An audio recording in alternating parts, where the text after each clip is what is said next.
What happens after death, no one knows for sure. It is a question of theory and imagination mixed with ancient wisdom and intuitive guesses. Most of us can agree, however, that the human being is a soul which lives for a time in a physical body.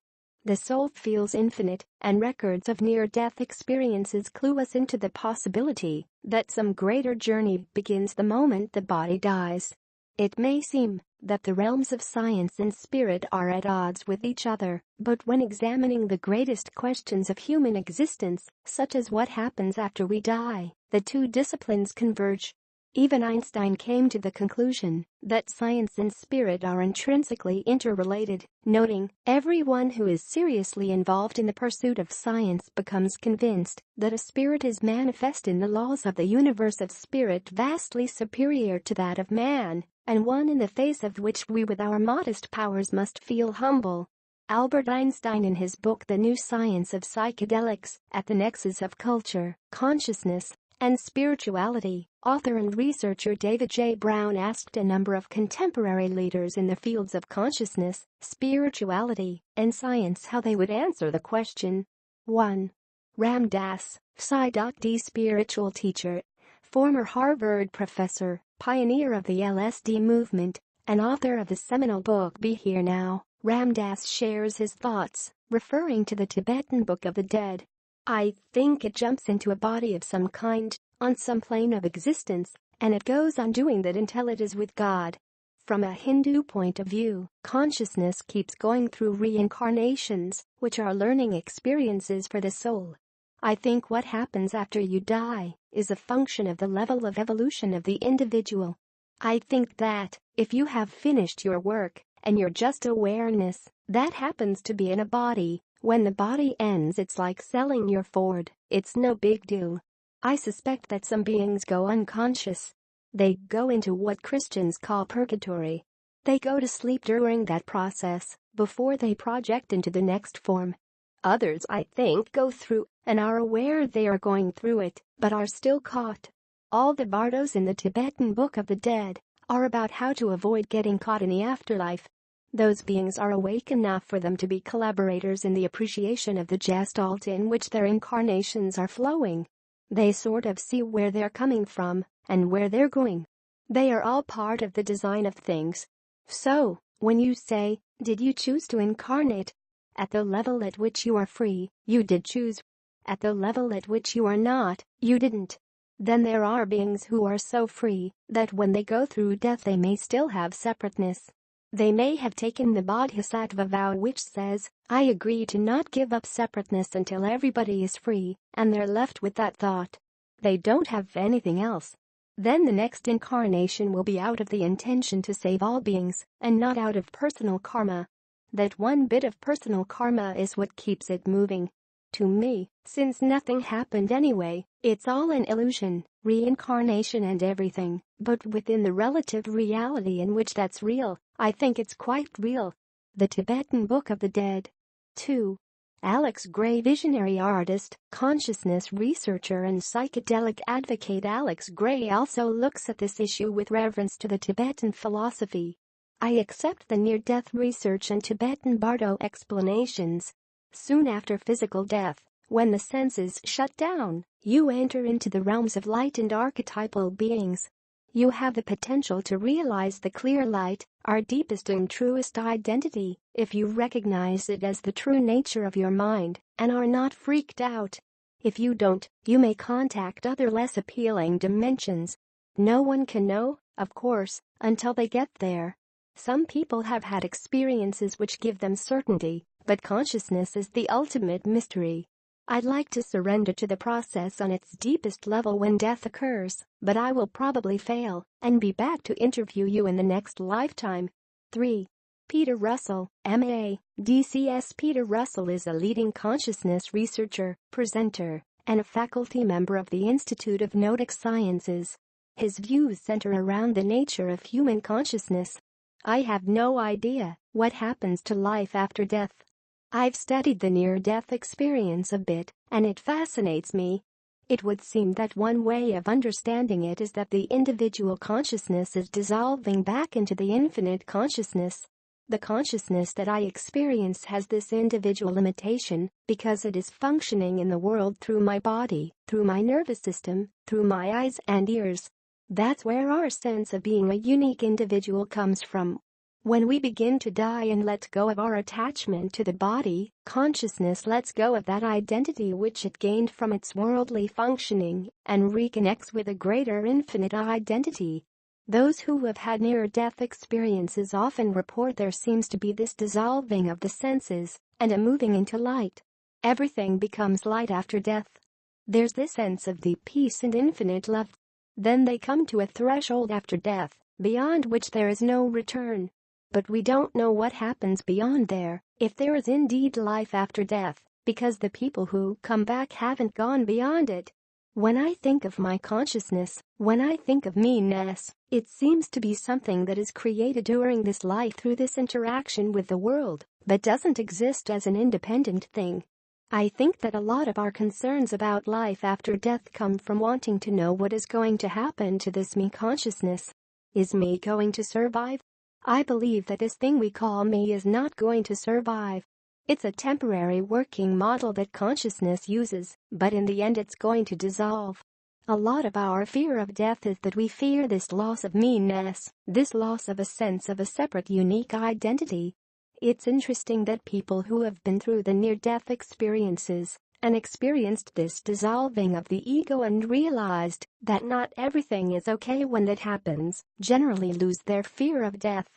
They feel incredible liberation in life. 4. Bernie Siegel, MD. Bernie Siegel is a pediatric surgeon and author of Love, Medicine, and Miracles, expresses the conviction that consciousness continues after death. What I am sure happens to consciousness after death is that it continues on. I don't see it in a sense of saying, oh, I'm going to be reincarnated. No, your body is gone, but what you have experienced and are aware of will go on in the life after death.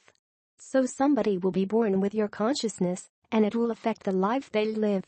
I know people who see life's difficulties as a burden and say, why is God punishing me, and why am I going through this?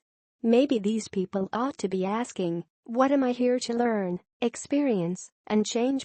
Rather than sitting there whining and complaining. What can I do and what am I here to learn? Now, I don't criticize these people, because I remember Elizabeth Kubler-Ross saying that, if you're in high school you don't get mad at somebody in first grade. So I think we're at different levels of consciousness based upon our experience and what we are born with. But I personally believe from my experience, for instance, that one of the reasons I'm a surgeon in this life is because I did a lot of destruction with a sword in a past life, killing people and animals. This is not conscious, like the answers I gave you earlier, but at a deeper level I chose to use a knife in this life to cure and heal with, rather than kill with. I often say to people, think about things that affect you emotionally, that you have no explanation for. This may be due to some past life experience, and that is why you're acting the way you're acting. Now, whether I'm right or wrong, I have to say that, as long as it's therapeutic, that's what I'm interested in. But on a personal level, I believe that consciousness is non-local, and it can be carried on and picked up by people, and so I believe in life after death. I think this shows in animals too. There's a certain wisdom that they have. 5. Larry Dorsey, MD. Author of Healing Words, The Power of Prayer, Larry Dorsey is a doctor and consciousness researcher.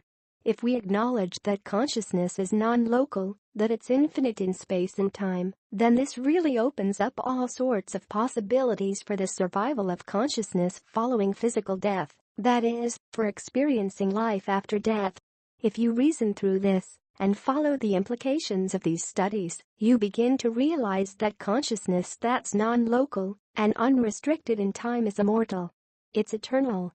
This is as hopeful as the current view of the fate of consciousness is dismal. This totally reverses things. So we are led to a position, I think, where we see that even though the body will certainly die, the most essential part of who we are can't die, even if it tried, because it's non-locally distributed through time and space.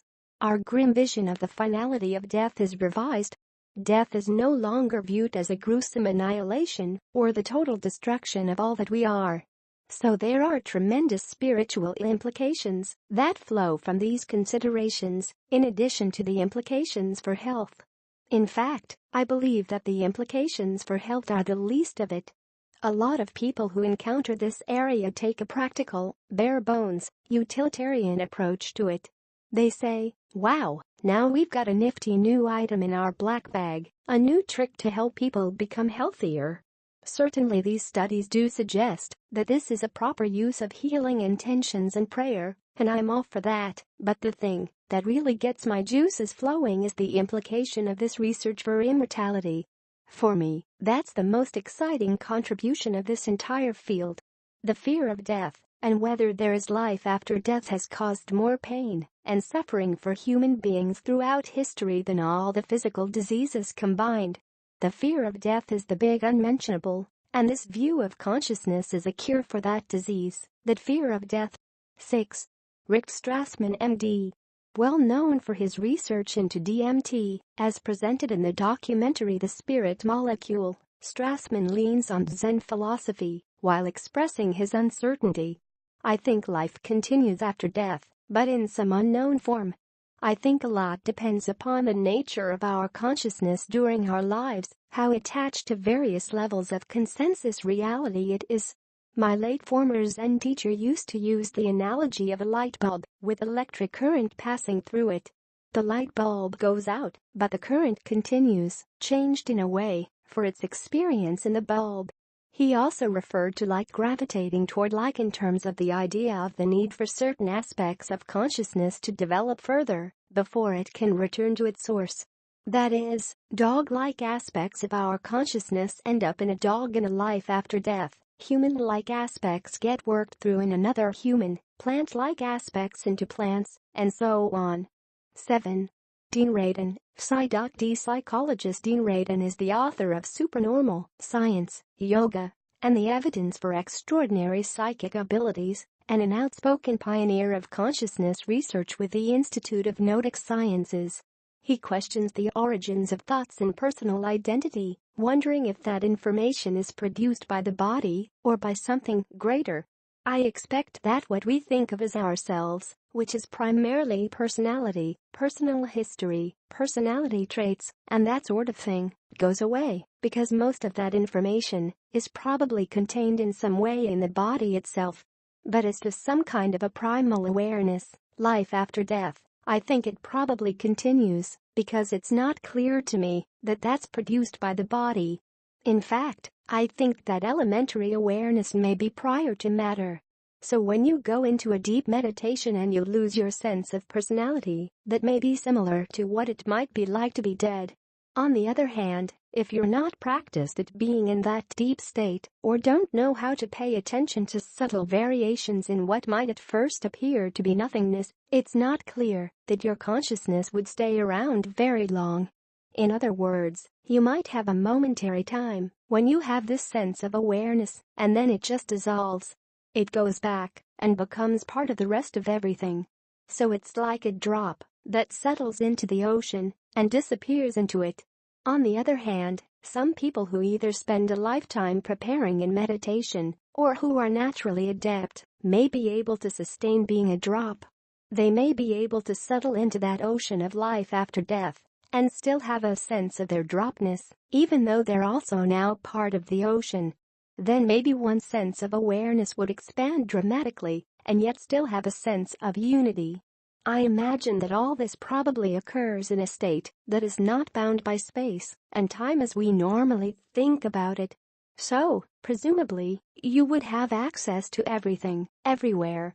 I imagine that something like that is the reason why ideas of reincarnation have come about, because people remember something about it.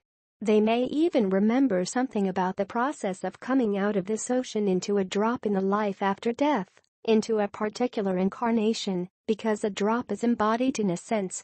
If there's anything that psychology teaches, it's that people are different. So I imagine that there may be as many ways of experiencing after death as there are people to experience it. And no one explanation is the correct one. 8. Rupert Sheldrake, Ph.D. Known for his theory of morphic resonance, Rupert Sheldrake is biologist, biochemist, parapsychologist, and author of Science Set Free. He leans on the importance of considering human experience when answering this question.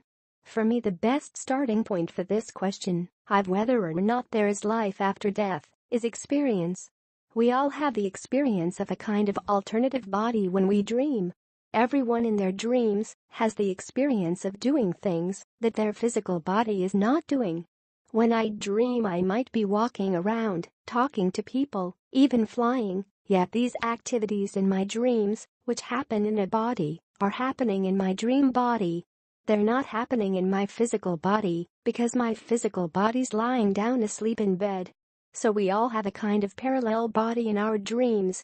Now, where exactly that's happening, what kind of space our dreams are happening in, is another question. It's obviously a space to do with the mind or consciousness, but we can't take for granted that that space is confined to the inside of the head. Normally people assume it must be, but they assume that all our consciousness is in our heads, and I don't agree with that assumption. I think our minds extend beyond our brains in every act of vision, something I discuss in my book The Sense of Being Stared At, and other aspects of the extended mind. So I think this idea of life after death, then, relates to out-of-the-body experiences, where people feel themselves floating out of their body and see themselves from outside, or lucid dreams, where people in their dreams become aware they are dreaming and can will themselves to go to particular places by gaining control of their dream. These are, as it were, extensions of the dream body. Now, when we die, it's possible, to my way of thinking, that it may be rather like being in a dream from which we can't wake up. This realm of consciousness that we experience in our dreams may exist independent of the brain, because it's not really a physical realm. It's a realm of possibility or imagination. It's a realm of the mind. It's possible that we could go on living in a kind of dream world, changing and developing in that world, in a way that's not confined to the physical body. Now, whether that happens or not is another question, but it seems to me possible. The out-of-body experiences and the near-death experiences may suggest that's indeed what's going to happen to us when we die. But the fact is that we're not really going to find out until we do die, and what happens then may indeed depend on our expectations. It may be that materialists and atheists who think that life after death will just be a blank would actually experience a blank. It may be that their expectations will affect what actually happens. It may be that people who think they'll go to a heavenly realm of palm oases and almond-eyed dancing girls really will. It may be that the afterlife is heavily conditioned by our expectations and beliefs, just as our dreams are. Final thoughts. The exploration of human consciousness is the next frontier in science and spirituality. Cutting-edge ideas lead to revolutions in human thought, science and the arts. What do you think? What does happen after we die?